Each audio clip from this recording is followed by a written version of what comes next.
The Fear Street franchise is back for an all-new film, so today let's rank all 4 of the Fear Street movies from worst to best.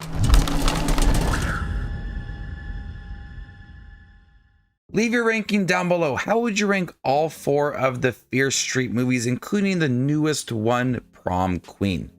Coming in last place, Fear Street Prom Queen. This is the newest one, and unfortunately, it's the weakest one. It does have less of a compelling story, pretty generic at times, but it does ramp up a lot of the violence within this film.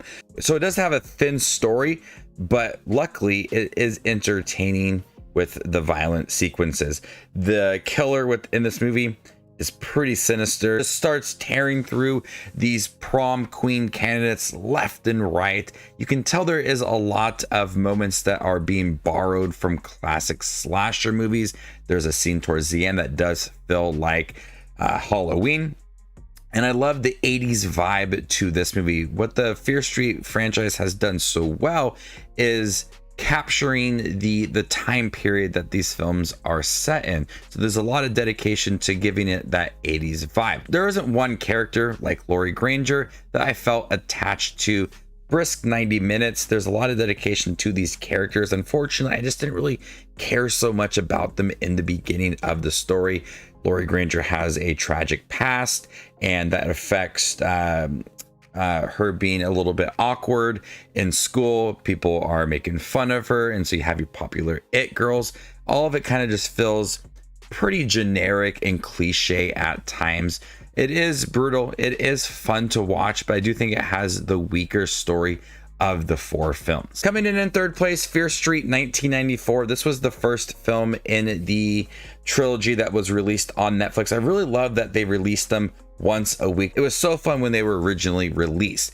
This one has the 90s vibe down from the costumes to the mall. All of it is really entertaining. But learning about this curse that has been placed upon Shady Side many years ago was really interesting. I thought they did it in a way that they introduced it in small aspects throughout this film to where I increasingly got more interested in that curse and what exactly happened, and we got all the answers in 1666.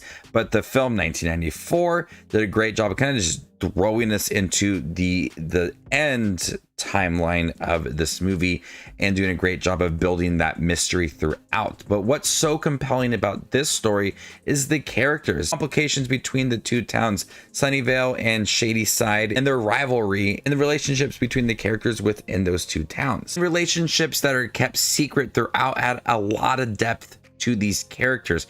But once we start to learn more about that curse and characters from the past, all these different killers start to appear, that's when it really starts to ramp up the horror aspect of this movie. It's really entertaining, and I like the vibe of the 90s and learning about the curse and all the killers that start to appear throughout the film. But the relationships that develop throughout this film gives it its own identity and a clear purpose of the franchise moving forward. Coming in second place, Fear Street 1666. This took everything I liked about the franchise and combined it into 2 parts. This also served as 1994 part 2. So you got a continuation of that first film after the events of learning about the curse, Sarah Fear, and how they could stop all of this curse, but also going back to 1666, what happened to Sarah Fear, and eventually the curse for Shady Side. I really liked the 1666 part. Also kind of similar to the 1994 characters. That time was forbidden, and they had to keep certain relationships very secretive throughout that movie. But when we learned about why Sarah Fear was killed and the curse for the whole town, it became emotional. It became a storyline I felt connected to because we learned about Sarah Fear throughout the second film and the first film. So now we're finally getting answers what happened to her. I cared about that character and her journey, and eventually learning about the curse, and then it kind of halts itself and then becomes that continuation of 1994, which I thought was pretty impressive, just rounding out the entire story now that we know about Sarah Fear and how they can stop the curse. So it's pretty interesting how they were able to have its own separate one for 1666 and then also a continuation of 1994, giving me what I liked about the 1994 film alongside 1666, but also giving us all the answers about the curse leading up to that point, and really dedicating itself to the atmosphere within 1666, separating itself from the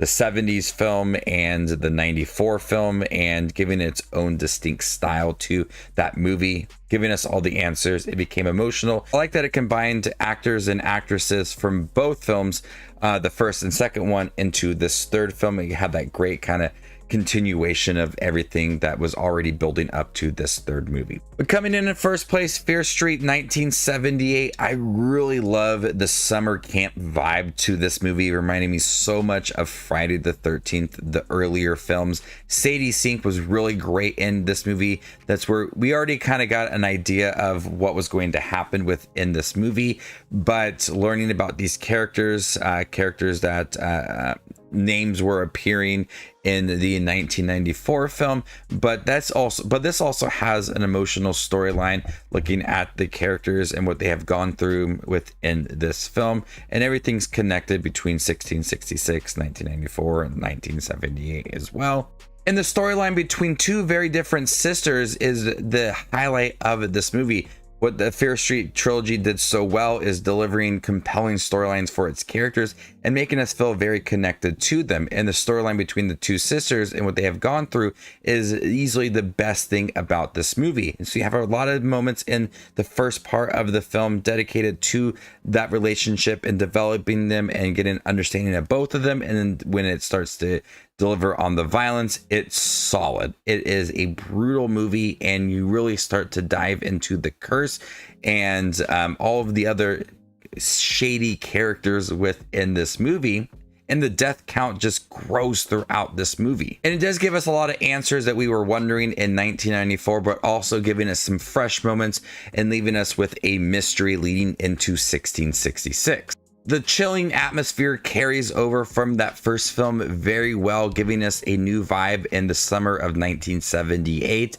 It's a brutal film with characters that I did find to be compelling. This atmosphere is the best one of all three. I love the summer slasher vibe within this movie. Not every storyline worked, or not every character worked within this movie, but it's the one I found to be the most entertaining and wondering about certain characters that appeared in 1994. And also wanting to know what was going to happen in 1666.